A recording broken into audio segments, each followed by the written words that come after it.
René en salle, bonjour. Aujourd'hui, on va parler de livres anciens, un petit peu de lecture. Nous allons essayer de résoudre l'énigme Vonté, Petit. Jacques Vonté, Pierre Petit ont fait le même ouvrage, L'art de trancher la viande ou toutes sortes de fruits, et les deux se disputent la paternité de l'ouvrage. Alors avant de venir à ces deux livres-là, on va juste parler un tout petit peu du premier livre qui a été écrit sur les découpages. Donc c'est Sergio Vincenzo, qui a écrit ce livre en 1581, et il est sorti donc à Venise. Ensuite, tout de suite derrière, on a eu Matthias Geiger qui était d'origine allemande, mais qui a travaillé en Italie, à Padoue, et il a d'abord fait le premier livre qui est vraiment le livre qui a servi de base de tous les livres sur le XVIIe et XVIIIe siècle. Tout le monde a copié ce livre-là. Donc ceci s'appelle El Trinchante aussi. Il a été imprimé à Padoue en 1621. Padoue, il faut bien retenir, parce qu'on va y venir après. Ensuite, les trois traités de Matthias Geiger, qui est sorti en 1639, une fois que Geiger était décédé. Il est mort en 1630 de la peste, et ils ont sorti les trois traités de Matthias Geiger en 1639. Ici, je vais vous montrer aussi juste une petite image, l'Amphitryon, livre français, qui est sorti en 1808, Grimod de la Renière. Cette image-là, parce que c'est l'image qu'on va retrouver tout le temps dans les livres. Après, on vous montrera les images au fur et à mesure qu'on va parler des sujets. Elles apparaîtront sur la vidéo. On va parler donc de ces deux livres-là, Vonté et Petit. On va faire une petite comparaison des deux.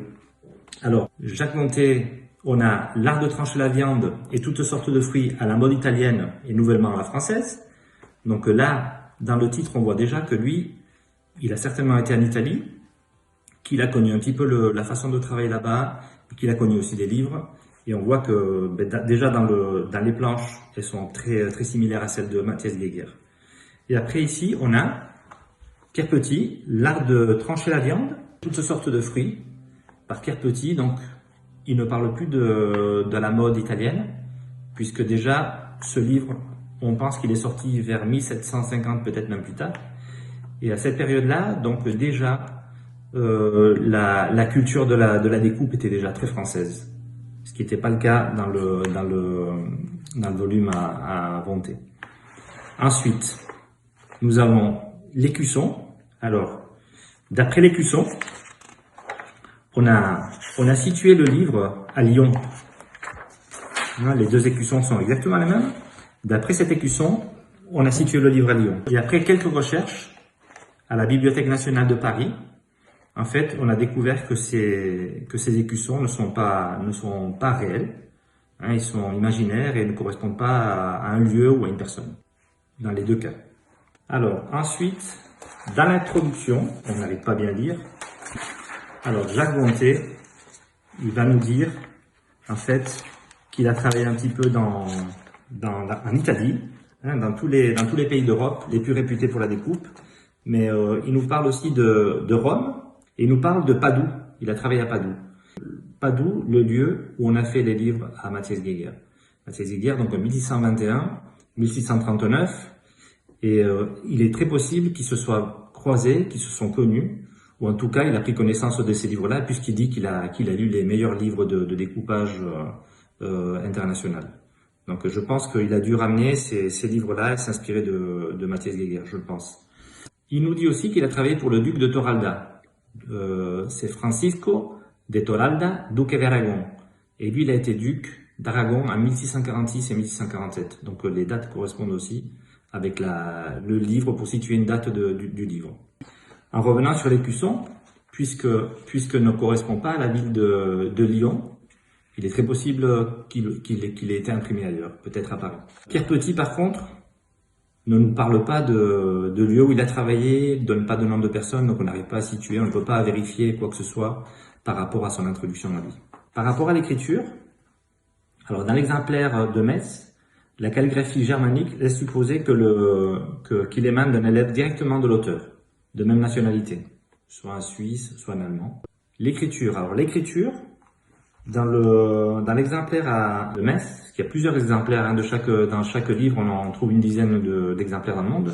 Dans celui de Ville de Vonté, celui de Metz, la calligraphie germanique laisse supposer qu'il émane d'un élève directement de l'auteur, de même nationalité ou peut-être un Allemand. On y trouve des notes cursives en français, mais en allemand à la fin du volume. Sur celui de Pierre Petit, les commentaires qui accompagnent les planches, ils ont été complètement renouvelés. L'indice linguistique que fournit par exemple l'avis du lecteur est écrit dans une langue beaucoup plus moderne par rapport à Vonté.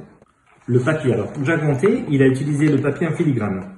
Le papier filigrané, il a été rendu obligatoire en France par Louis Tignol en 1398. Il date de 1282 environ, et c'était un papier italien. Pour le papier de Pierre Petit, lui alors, c'est un papier en velin.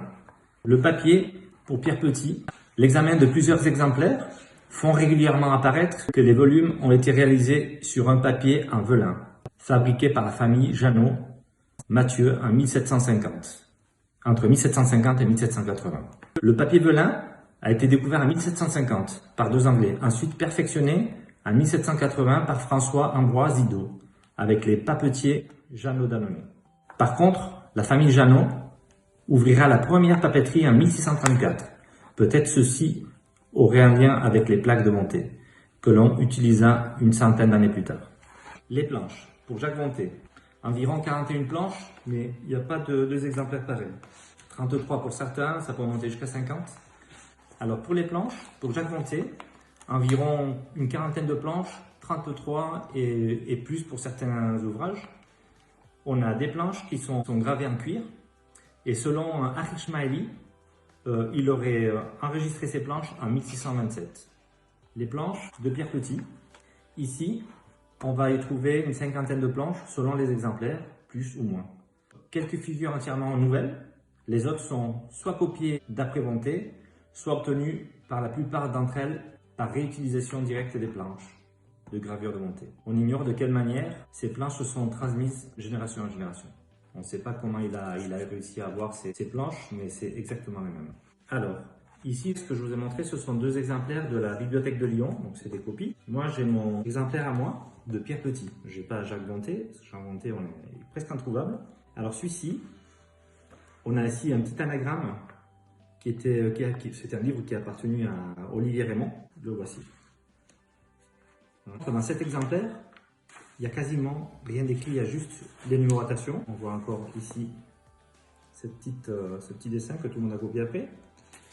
Et ici, on voit qu'à chaque exemplaire, en fait, il laissait une page pour pouvoir écrire des annotations par rapport à la découpe qui devait avoir lieu. On a les numéros pour suivre l'ordre, la chronologie de la découpe.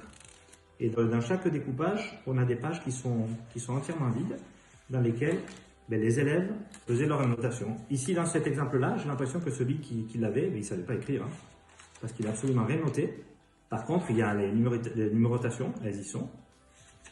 Tout est impeccable en fait, il a quasiment pas bougé.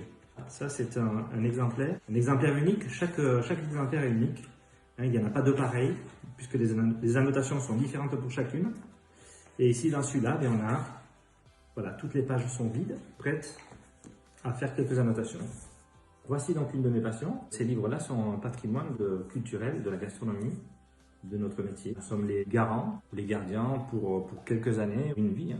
Et après, ils partiront dans d'autres mains, d'autres bibliothèques.